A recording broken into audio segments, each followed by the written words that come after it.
Today, I invite you to be a tourist in your own city. No passport or plane ticket needed. Come, walk with me to the Gerard Indian Bazaar.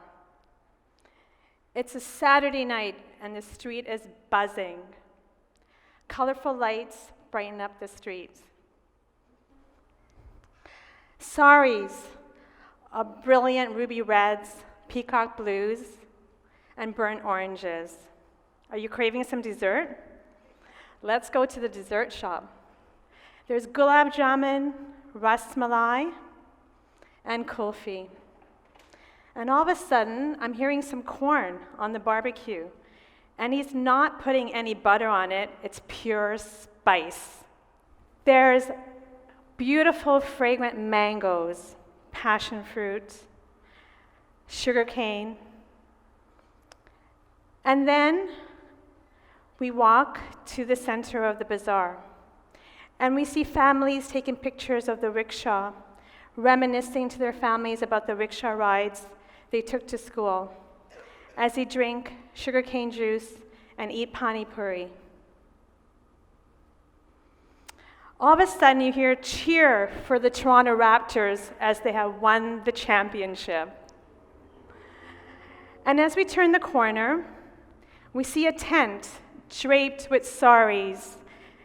And we walk in, and the tandoor just invites us in with its warmth. As waiters are rushing around, delivering chicken tikka, kebabs, and garlic naan to hungry customers. 25 years ago, I walked into this restaurant known as Lahore Tikka House, an orange building that looked like the Taj Mahal. I was lonely and depressed, as I had left the only place I knew to move to Toronto. That day, the smell of garlic, ginger, and masala never smelled so good. As I sat down, the owner of the restaurant approached me, smiling, and his energy just infused the room. He came with me and flirted with me with those chilies that you see, straight from the tandoor. And I found out, just like me, he was a refugee from Uganda.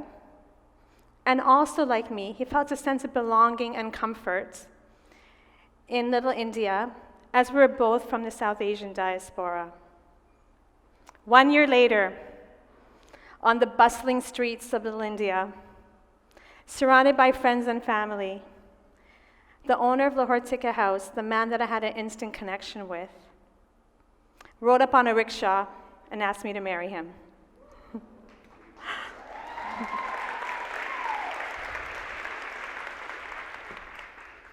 15 years later, on November 6, 2013, the man that I had met on the bazaar passed away suddenly of a heart attack. I was overwhelmed with grief and left to raise two boys, Adam, 12, and Ayan, 8, and to keep my husband's legacy alive for all his loyal customers.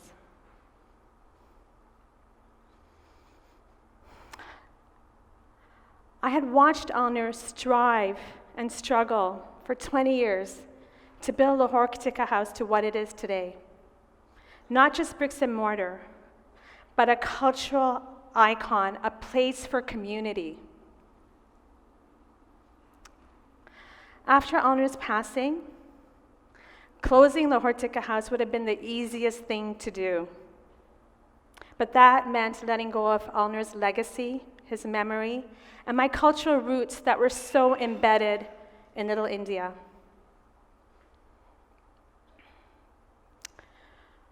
To continue his legacy, I had to make a life-altering decision that broke me to the core. To leave my profession as a social worker, which had given me my personal identity and was my life's passion. Innately, I always knew I wanted to become a social worker and improve the quality of life for others. And I knew it was social work that held that as a key value. I got my dream job after I received my master's in social work, working at the Canadian Mental Health Association in Toronto, and working with newcomer communities, immigrants and refugees, who are grappling with resettlement stress, mental health issues, and trauma. And I was able to use healing approaches that were culturally and sensitive to their needs. I was a social worker, not an entrepreneur. I knew nothing about running a restaurant. The restaurant consumed me physically, emotionally, and financially. And I was not making a contribution to society as I had as a social worker. Now, I was an entrepreneur who had to meet the bottom line. After many months of soul searching and embarking on an existential journey, I realized that there was actually a symbiotic relationship between Lahore Tikka House, Gerard Indian Bazaar, and my social work. And my journey became more clear, and I saw my two worlds unite, social work and entrepreneurship. And that was because Lahore Tikka House was in an ethnic enclave of Little India that was a space of belonging and a place of community for many. Little India, the ethnic enclave, acted as a safety net for many newcomers, immigrants, refugees. It acted as a safety net when they were dealing and grappling with cultural, linguistic, and employment barriers. And now, belonging became the bottom line. Many of you here today have roots, memories of a sacred place, a community, a neighborhood, a restaurant, a park, a space that has profound meaning for you and a sense of belonging.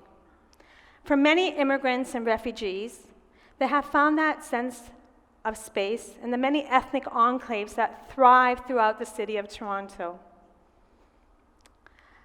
Ethnic enclaves are a cluster of ethnic businesses, coupled with the high concentration of that ethnic community who may live in that area, and they have a symbiotic relationship with those ethnic businesses.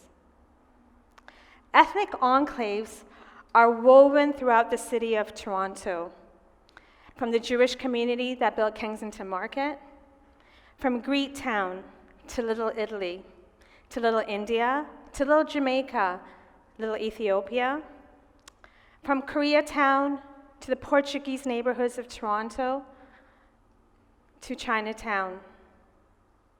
Ethnic enclaves tell the story of Canada, its diversity, its pluralism, its vibrancy, its cosmopolitan ethos.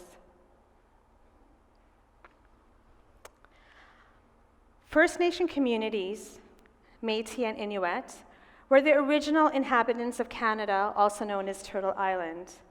Everyone else has either come as immigrants, refugees, or settlers. In 2016, Toronto was named the most diverse city in the world.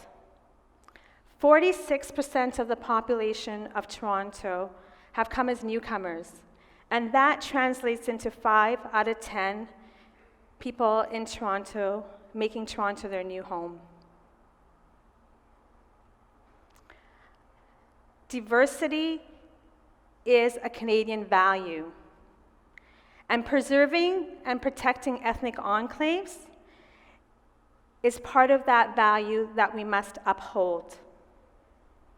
Why are ethnic enclaves so important to protect and preserve? They have many functions, and I would like to highlight 3 very important ones. 1, they build social capital. 2, they provide employment. And 3, they're institutions of belonging. Ulner, my husband, a penniless young man, came to Toronto with a dream of opening up a restaurant. However, he did not have any financial resources or any credit or references, and the banks did not acquire his loan. However, what he did have is an ethnic community with a lot of social capital, familiar social networks, similar cultural language, culture, norms, and values. And if it wasn't for the community in the ethnic enclave that filled his tables in those early days, Lahore Tikka House would have never been born. Another very important function that ethnic enclaves have is they actually provide employment. Many immigrants, refugees, and newcomers come to Canada in the hopes of being able to work in their field. Often when they go to apply for jobs and go through the interview process, they're told, sorry, you don't have any Canadian experience. We often joke at Lahore Tikka House that Lahore Tikka House is a place in the ethnic enclave where you can actually get Canadian experience. Because as you see, we don't ask for any cover letters, references, or resumes, and we don't ask for Canadian experience. A third important function of ethnic enclaves is their institutions of belonging. On January 29, 2017, as Muslims prayed peacefully in a mosque in Quebec City, a shooter entered, and he killed 6 Muslims and injured many more while they were praying peacefully. This was a horrific hate crime, but something beautiful came out of this hate crime. Community members from all over Toronto came together and were compelled to show their condolences for the horrific act that happened, the horrific hate crime. They met at Lahore Tikka House, thousands, to show their solidarity against Islamophobia and xenophobia. For me and many members of the ethnic enclave, this reinforced our belonging to Canada and truly made us feel Canadian. The Gerard Indian Bazaar is where I shop for my spices. It's where I buy my saris for special occasions. It's where I celebrate cultural and religious holidays. It's where I met my husband. It's where I had sacred memories, and when I didn't belong, it gave me a place of belonging. My dilemma, and one faced by many ethnic businesses and ethnic enclaves, is that we want to keep our businesses alive and preserve and protect ethnic enclaves, but rising rents and property taxes are forcing us out because we may need to sell to developers.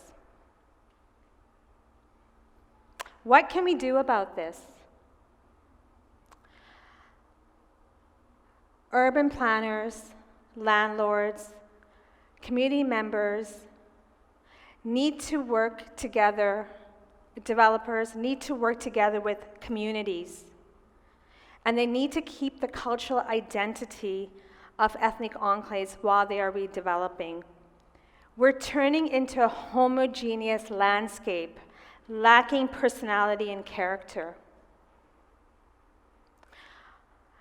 We also need to remember that when we go out to eat, when we go to shop, think about maybe going to an ethnic enclave.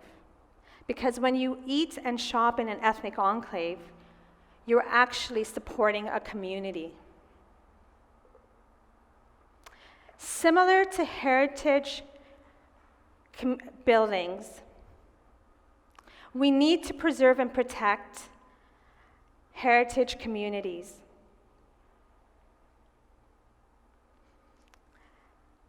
Most important, we need to remember that we need to go beyond profit as being the bottom line.